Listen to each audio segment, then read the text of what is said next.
The police officer looked at me, then at the family photo on my phone, and asked a question that instantly destroyed my life. "Are you absolutely sure that's your daughter?" I remember staring at him because the question made no sense. Of course I was sure. Emily was 16 years old. I had raised her. I had taught her how to ride a bike. I had sat beside her hospital bed when she broke her arm at 11. I had paid for her braces. I knew every scar on her body. So why was a police officer asking me that question at 2:30 in the morning? And why did everyone in that station suddenly look uncomfortable? At that moment, I still believed the worst thing happening was that my daughter had disappeared. I had no idea that was only the beginning. My name is Ryan Mercer. I'm 42 years old. I live outside Columbus, Ohio. Until 6 weeks ago, my life was painfully ordinary. I worked as a project manager for a commercial construction company. My wife, Laura, taught elementary school. We weren't rich. We were struggling. We were the kind of family nobody notices. And honestly, I liked it that way. People talk about wanting excitement. I never did. Excitement usually means something has gone wrong. For years, everything followed the same pattern. Wake up, work, dinner, bills, weekend soccer games, family movie nights. Nothing remarkable. Looking back now, that's probably why I missed the signs. The signs were there. I just didn't understand what I was seeing. The first strange thing happened 4 months before Emily disappeared. At the time, it seemed meaningless. I came home from work early because a client canceled a meeting. Laura wasn't home. Emily was upstairs. As I walked through the kitchen, I noticed a manila envelope on the counter. No address. No stamp.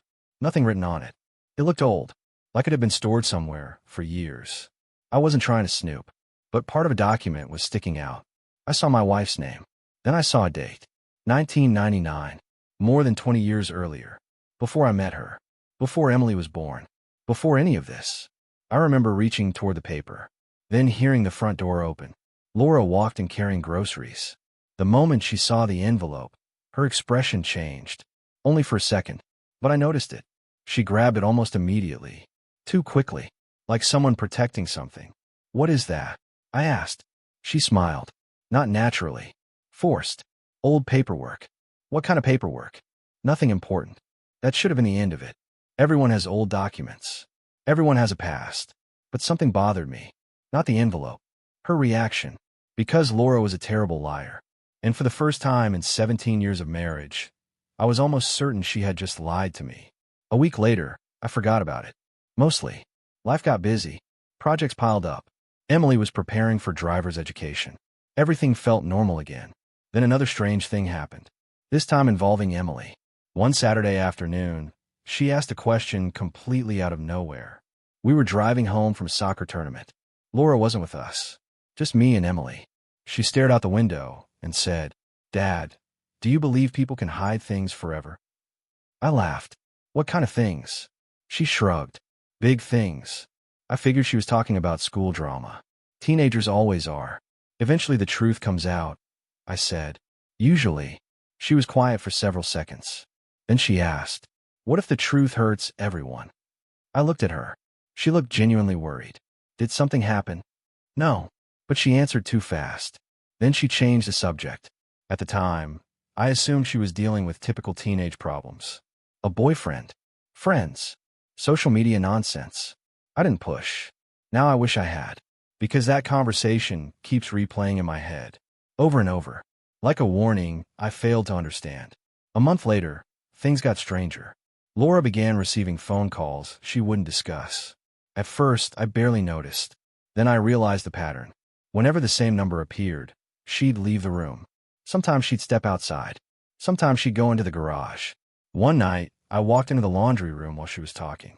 She ended the call instantly. "Who was that?" I asked. No one. No one called. It was spam. But her hands were shaking. I saw it. Just for a moment. Again, I let it go. Because I trusted her. Or maybe because I didn't want to know. There's a difference. I didn't understand that then. I do now. 3 weeks before Emily vanished, I found something else. This time in the attic. I was looking for Christmas decorations. Instead, I discovered a storage box hidden behind several older containers. The box belonged to Laura. I knew because her name was written on the side. Again, I wasn't trying to invade her privacy. But when I lifted the box, the bottom gave way. Photographs spilled across the floor. Dozens of them. Most were old. Some looked like they were taken in the late 90s. Then I noticed something strange. Several photographs had been deliberately cut. Not torn. Cut. Certain people had been removed from the images. Who were they? Ex-boyfriends? Friends? Family? I couldn't tell. The missing pieces were gone.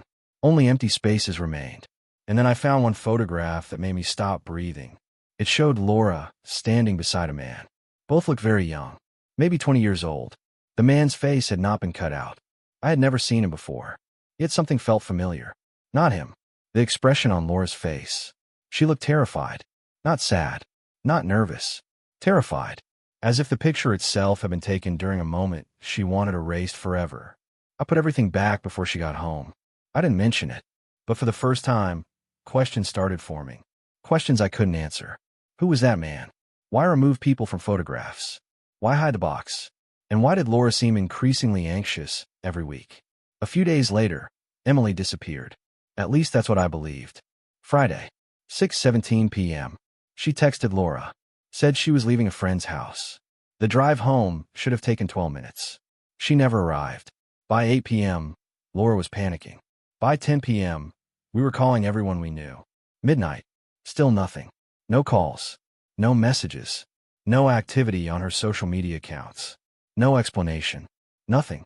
Parents fear many things. But there is a particular kind of terror that arrives when your child simply vanishes.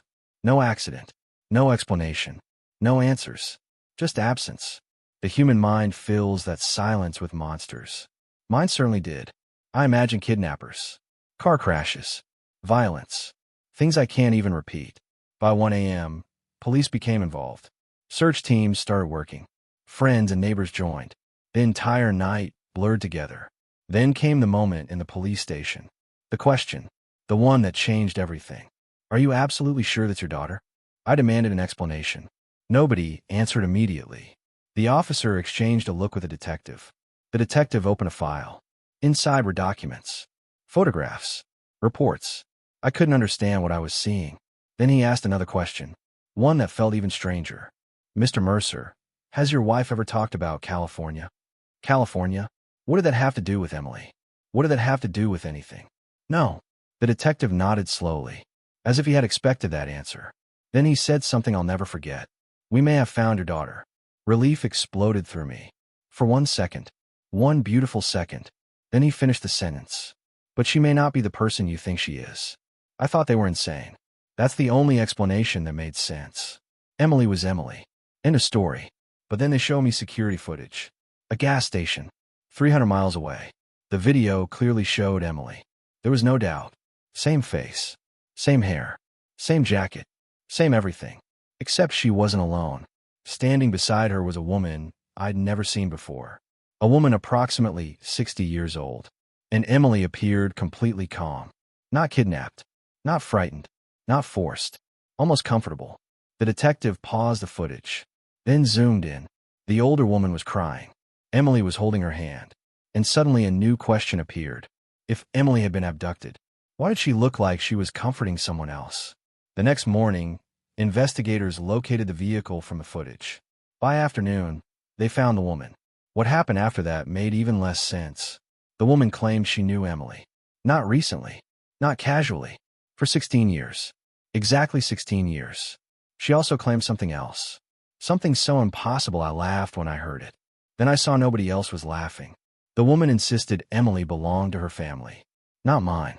Her family. According to her, a terrible mistake had happened years ago. A mistake involving a hospital, birth records, and a child. One child. Just one. Emily. The detective warned me not to jump to conclusions. But I wasn't listening anymore. Because for the first time, a horrifying possibility entered my mind. A possibility I immediately rejected. Then another thought appeared. Even worse. What if this wasn't a mistake? What if someone had done it intentionally? And if that was true, who? My wife. The mysterious man in the photographs? The crying woman? Someone else? I didn't know. But one thing had become terrifyingly clear. My daughter's disappearance wasn't the real mystery. It was only the door leading to a much larger one. And before the week ended, I would discover a secret buried for more than 16 years. A secret capable of destroying every memory I trusted, including the day Emily was born. For the next 48 hours, I barely slept. Every answer created 3 new questions. The woman from California claimed Emily belonged to her family. Police refused to tell me everything they knew. Laura barely spoke, and somehow that frightened me more than anything else. Because my wife wasn't denying the accusations. She wasn't angry. She wasn't calling the woman crazy. She looked terrified, the same expression I'd seen in that old photograph. And suddenly I couldn't stop thinking about it. Had she known this was coming? Or was she afraid of something else? On the second day, detectives asked Laura and me to come to the station separately. That detail bothered me immediately. Separately. Not together. Not as a family. As individuals. As potential witnesses. Or suspects. I wasn't sure which. A detective named Howard sat across from me. He placed several documents on the table. Birth certificates. Hospital records. Photographs. Most of it meant nothing to me. Then he pointed to one name. A hospital in Sacramento. I frowned. Emily was born in Columbus. At least that's what I had believed for 16 years. So why was California appearing again? Mr. Mercer, he said carefully, did your wife ever mention living in California before you met? No. Not once. No. He nodded slowly. Then he opened another file. Inside was a driver's license. An old one. The photograph showed Laura. Much younger. Different hair. Different last name. But unquestionably Laura. My stomach tightened. I looked at the issue date. The same year from the envelope. The same year from the hidden photographs. The same year connected to everything. Why had she hidden that part of her life? And what else was hidden with it? When I got home, I confronted her. Not aggressively. Not at first. I simply placed the photocopy of the license on the kitchen table. She froze. For several seconds, neither of us spoke. Then she sat down. Slowly. Like someone preparing for impact. How much do you know?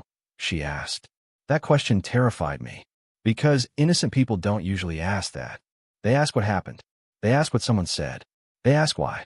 Instead, she asked how much I knew. Which meant there was something to know. Something significant. I don't know anything, I said. Then maybe that's better. I stared at her. What does that mean? She rubbed her eyes. Exhausted. Defeated. For the first time, she looked older than her age. I was going to tell you someday. The moment she said that, I knew my life was about to change. Because someday is what people say when they never intend to tell you. But before she could explain, her phone rang. The same number. The mysterious number. I recognized it immediately. She looked at the screen and turned pale. Then she answered. I heard only fragments. No. A pause. I can't. Another pause. Then, leave my family alone. The line disconnected. I walked toward her. Who was that? She looked directly at me and whispered a name I had never heard before. Daniel. The man from the photograph. The same man. I knew it instantly. Somehow, everything connected back to him. The envelope. The lies. California. The phone calls. The fear. Everything. But who was Daniel? An ex-boyfriend? A relative? Emily's biological father?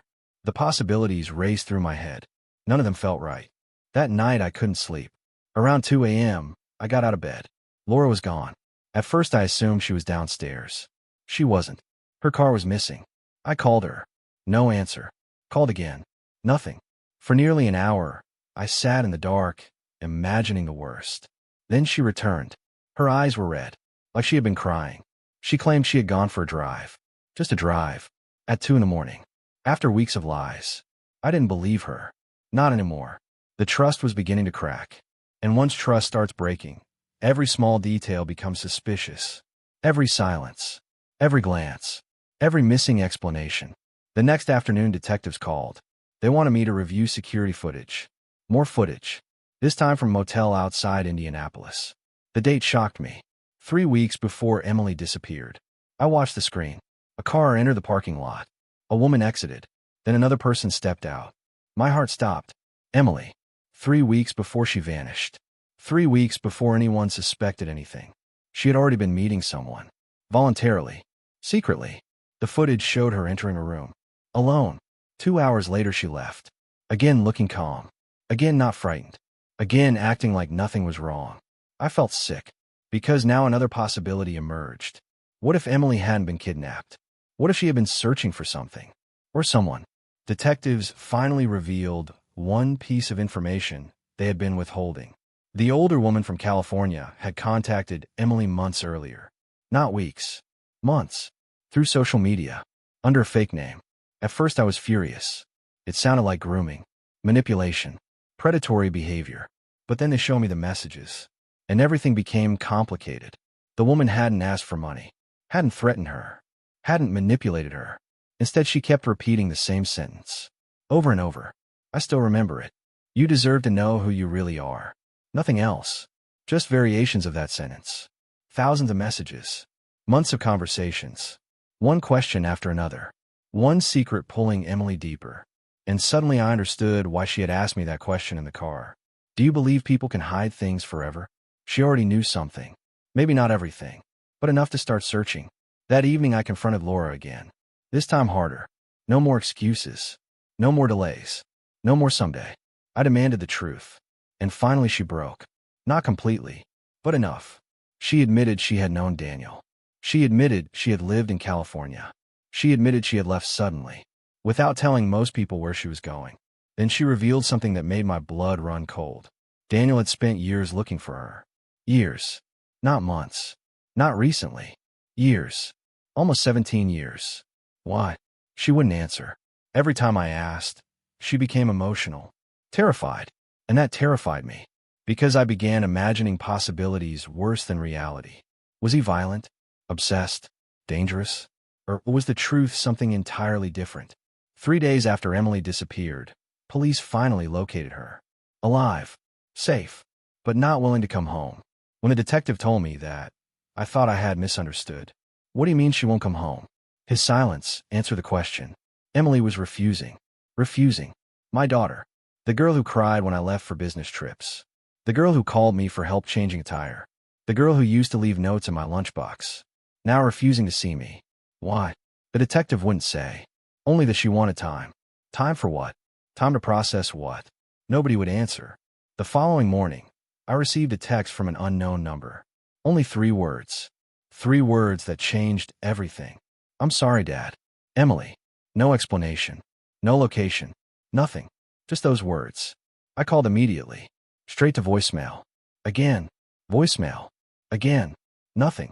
Then a second message arrived. Please don't hate Mom. I read it 5 times. Then 10. Then 20. Why would I hate Laura? What had she done? And why was Emily apologizing? The questions felt endless. The answers remained hidden. Later that day, detectives finally arranged a meeting. Not with Emily. With the older woman. The woman from California. I expected anger. Manipulation. Some kind of scam. Instead, I found a grieving grandmother. At least that's what she appeared to be. She carried a worn photograph. The edges were damaged. The image faded. She slid it across the table. I looked down and nearly fell out of my chair. The baby in the photograph looked exactly like Emily. Not similar. Not close. Exactly. The same eyes. The same face. The same tiny birthmark near the shoulder. Impossible. Yet there it was. The woman began crying. I've been searching for 16 years. I wanted to reject everything. I wanted to call it coincidence. But a terrifying thought entered my mind. What if she wasn't lying? Then came the DNA results. The tests had been rushed because of the investigation. Detectives already knew the outcome before entering the room. I saw in their faces. One look. That's all it took. My stomach dropped. The detective sat down, opened the folder, and quietly said, Mr. Mercer, the results confirm that Emily is not biologically related to you. The room spun. I don't remember standing. I don't remember shouting. I only remember one thought. 16 years. 16 years. 16 years. Then another realization struck me. If Emily wasn't biologically mine, then maybe she wasn't Laura's either. And if that was true, where was the real child? The one born that day? The one connected to this nightmare? The detective looked at me, then delivered the worst news yet. That's exactly the question we're trying to answer. Because according to the records they had uncovered, another girl had vanished from the same hospital, on the same day, within the same hour. And every trail eventually led back to one person. Daniel. The man Laura claimed to fear. The man who had spent 17 years searching for her. The man everyone assumed was the villain. But the deeper investigators dug, the less certain they became. because evidence was beginning to suggest something impossible. Daniel might not have been hunting Laura. He might have been hunting the person who stole his child. And if that was true, then my wife had been lying about far more than California. She had been lying about the entire foundation of our family. I spent 16 years believing I knew my family. Then, in less than a week, every certainty disappeared. My wife had lied. My daughter wasn't biologically mine. A man I had never met was somehow connected to everything. And the most terrifying part, I still didn't know who the villain was. Laura, Daniel, the woman from California, or someone else entirely. The day after the DNA results, detectives finally showed me evidence they had been protecting. Not because they distrusted me, because they weren't sure how much damage it would cause. The answer turned out to be a lot. The evidence came from old hospital archives, security logs, personnel records, witness statements. Most of it had been buried for years. Some of it had been misfiled. Some apparently had disappeared and later resurfaced. The deeper investigators dug, the stranger the story became. According to hospital records, 2 baby girls had been born within 38 minutes of each other. One to Daniel and his wife, Rebecca, the other to Laura. At least that's what official documents claimed. For years, nobody questioned it. Then detectives discovered something alarming. Laura's medical records from that week were incomplete. Entire sections were missing. Not damaged. Removed. Deliberately. Someone had taken them. Years ago. Why? That question led investigators to a retired nurse. And the retired nurse changed everything. She was 83 years old, living in Arizona. At first, she refused to speak. Then detectives showed her photographs. Laura, Daniel, Emily. The nurse started crying. Before investigators asked a single question. That was never a good sign. People don't cry over things they've forgotten. They cry over things they've carried. For a very long time. According to her, there had never been a hospital mix-up. No accidental switch. No clerical error. No mistake. Someone had taken child. Intentionally. The room reportedly became silent when she said it. The nurse claimed she witnessed an argument shortly after both births. A violent argument. One she never fully understood. But she remembered one thing clearly. Laura wasn't there to give birth. She was there looking for someone. Someone named Rebecca. Daniel's wife. The mother of the other baby. And suddenly every assumption collapsed. Because if Laura hadn't given birth, then who was Emily supposed to be? When detectives told me this, I felt physically sick. Nothing made sense anymore. I drove home in a daze. Laura was waiting. Almost as if she knew. Maybe she did. When I entered the house, she looked at me and whispered, "They found the nurse." I froze. She already knew. Which meant she knew exactly what the nurse had revealed. The lies were over. Finally. Completely. I sat down. And for the first time in 17 years, Laura told me the truth. Or at least enough of it. 20 years earlier, Laura had a younger sister named Rebecca. Not Daniel's wife. A different Rebecca. Her sister. According to Laura, their childhood had been horrific. Abuse. Neglect. Violence. The kind of upbringing that leaves permanent scars. Eventually, Laura escaped. Her sister didn't. Years later, Laura learned Rebecca had died from an overdose. Alone. 23 years old. Laura never recovered from it. Never forgave herself. Never stopped feeling responsible. Then came the twist nobody expected. Months after her sister's death, Laura discovered something shocking. Rebecca had secretly given birth before she died. A baby girl. The child had disappeared into the foster system. No records. No family connection. Nothing. Laura spent years searching. Obsessing. Trying to find that child. Trying to save the only piece of her sister that remained. Then she found a lead. A hospital. A newborn. A girl. The timeline seemed perfect. Laura became convinced she had found Rebecca's daughter. She became convinced Emily was her niece. Not her child. Her niece. And that belief destroyed everything. "Wait," I said. "You thought Emily was Rebecca's daughter?" Laura nodded. Tears streaming down her face. "Yes. Thought." She looked away. And that's when I realized there was still more. Always more. There was always more. According to Laura, she never intended to kidnap anyone. At least that was her version. She claimed she arrived at the hospital trying to verify information, trying to learn the truth, trying to find proof. Instead, she encountered chaos. A fire alarm. An evacuation. Confusion. Panic. And somewhere during that confusion, she saw a newborn she believed belonged to her dead sister. A child she believed would disappear forever. A child she believed nobody would protect. So she took her. Not for money. Not for revenge. Not for profit. For love. Twisted. Irrational. Criminal. But love. At least in her mind. For 16 years, she convinced herself she had done the right thing. For 16 years, she built a life around that decision. Then reality arrived. And reality didn't care about her intentions. The biggest shock came hours later. Because detectives confirmed something extraordinary. Laura had been wrong. Completely wrong. Emily wasn't Rebecca's daughter. Not Daniel's daughter either. Not the child from California. Not the baby everyone had spent years searching for. The investigation uncovered a third family. A third newborn. A third hospital room. A third tragedy. The original records have been corrupted so badly over 2 decades that everyone had been following the wrong trail. Including Daniel. Including Laura. Including police. Including me. For years, everyone chased the wrong child. Emily wasn't the answer. She was another victim. When detectives finally located the truth, nobody celebrated. There are no happy endings left. Only consequences. The real child Laura had searched for all those years had died in foster care at age 9. A medical condition. Untreated complications. A short life. Gone. Long before any of us knew the truth. Laura collapsed when she heard. Completely collapsed. Because the entire foundation of her actions vanished in one sentence. The child she thought she saved was never hers to save. The child she wanted to rescue was already gone. And every lie suddenly became meaningless. A week later, I finally saw Emily. We met in a family counseling office.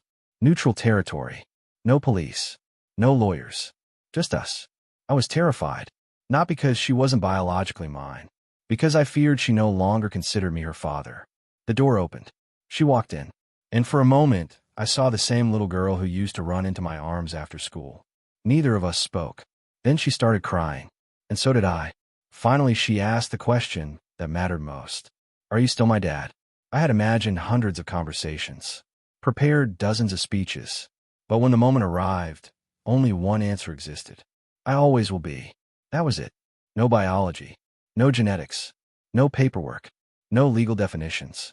Just truth. The simplest truth in the entire nightmare. I had raised her. I had loved her. Nothing could erase that. The criminal investigation continued for months. Laura eventually accepted a plea agreement. Daniel was cleared of wrongdoing. The woman from California wasn't related to Emily. The nurse's testimony became crucial. Old secrets surfaced. New evidence emerged. Lives changed forever. But the strangest moment came nearly a year later. The moment that forced me to rethink everything. I was cleaning the attic. The same attic where I'd found the hidden photographs. Most of the boxes were gone. The lies were gone too. Or so I thought. Then I discovered one final envelope. Hidden beneath a loose floorboard. The same yellowed envelope I'd seen months earlier. Inside was a letter. Written by Laura. Never sent. Never shown to anyone. The date shocked me. It had been written 16 years earlier. Just weeks after Emily arrived. The letter contained a confession. Not for police. Not for a judge. For Emily. A message she planned to give her someday. One sentence from that letter still haunts me. Not because it was criminal. Because it was heartbreaking. It said, if I tell you the truth, I lose you. If I hide the truth, I lose myself. For 16 years, she chose the second option. And eventually lost both. People always ask what lesson I learned. They expect something simple. Something inspirational. Something neat. Life doesn't work that way. What I learned is much stranger. The most dangerous lies aren't the ones people tell for money. Or power. Or revenge. The most dangerous lies are the ones people tell themselves. Because once someone believes a lie deeply enough, they can build an entire life around it. A marriage. A family. A future. Everything. And by the time reality catches up, the damage is already done. Emily is 20 now. We're rebuilding. Slowly. Some scars never disappear. But life continues. And every year on her birthday, I remember the question that shattered my world. Are you absolutely sure that's your daughter? Today I finally know the answer. No. Not by blood. Not by DNA. Not by any document in existence. But after everything that happened, I also know something more important. She was never my daughter because we share genetics. She was my daughter because, when the entire truth came crashing down, neither of us walked away. And in the end, that turned out to be the only thing that mattered.